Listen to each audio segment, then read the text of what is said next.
Christmas দুটা শব্দৰে গঠিত খ্ৰীষ্ট আৰু মাষ্ট। ইয়াৰ অৰ্থ হৈছে যীশুখ্ৰীষ্টৰ পবিত্ৰ মাহ। ১৬০০ শতিকাৰ খ্ৰীষ্টান সংস্কাৰক মাৰ্টিন লুথাৰে এদিন বৰফৰ অৰণ্যৰ মাজেৰে খোজকাঢ়ি গৈ থাকোঁতে তেওঁ এজোপা চিৰসেউজ গছ দেখিছিল আৰু সেই গছজোপাৰ ডালবোৰ চন্দ্ৰৰ পোহৰেৰে জিলিকি আছিল। তাৰ পাছত তেওঁ ঘৰলৈ সেই গছজোপা লৈ আনিছিল। সৰু সৰু মমবাতিৰে সেই গছজোপা সজাইছিল। তাৰ পাছত তেওঁ যীশুখ্ৰীষ্টৰ জন্মদিনৰ সন্মানত সেই চিৰসেউজ গছজোপাৰ মমবাতি পোহৰেৰে আলোকিত কৰিছিল।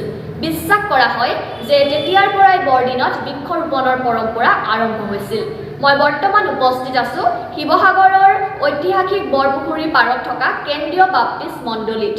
আৰু এই শিৱসাগৰৰ কেন্দ্ৰীয় বাপ্তিষ্ট মণ্ডলী ১৮৪৫ চনতে আচলতে স্থাপিত হৈছিলে আৰু তেতিয়াৰ পৰাই ইয়াত আচলতে প্ৰত্যেক বছৰে আচলতে বৰদিন খুব আড়ম্বৰপূৰ্ণভাৱে জাকজমকতাৰে পালন কৰা হয়।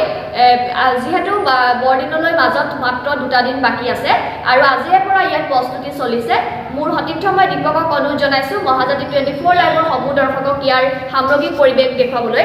আৰু প্ৰত্যেক বছৰে আচলতে খুব আড়ম্বৰপূৰ্ণভাৱে খুব জাকজমকতাৰে ইয়াত কেন্দ্ৰীয় বাপ্তিষ্ট মণ্ডলীত বৰদিন আচলতে পালন কৰা হয়। কিন্তু এইবাৰ তেওঁলোকে আমাক জানিবলৈ দিয়া মতে যে যিহেতু আমাৰ অসমৰ জনপ্ৰিয় কণ্ঠশিল্পী সাৰ্থক জুবিন গাৰ্গৰ মৃত্যুৱে সকলোকে মৰ্মাহত কৰিছে, সেইবাবে আচলতে খুব আড়ম্বৰপূৰ্ণভাৱে জাকজমকতাৰে আচলতে বৰদিন পালন কৰা নহ'ব বুলি তেওঁলোকে আমাক জানিবলৈ দিয়ে। আৰু যিহেতু মাজত মাত্ৰ 2টা দিন বাকী আছে সেইবাবে আজিৰে পৰা তেওঁলোকে প্ৰস্তুতি আৰম্ভ কৰিছে। মোৰ সতীৰ্থ মই দীপকক পুনৰবাৰ অনুৰোধ জনাইছোঁ ইয়াৰ সামগ্ৰিক পৰিৱেশ দেখুৱাবলৈ।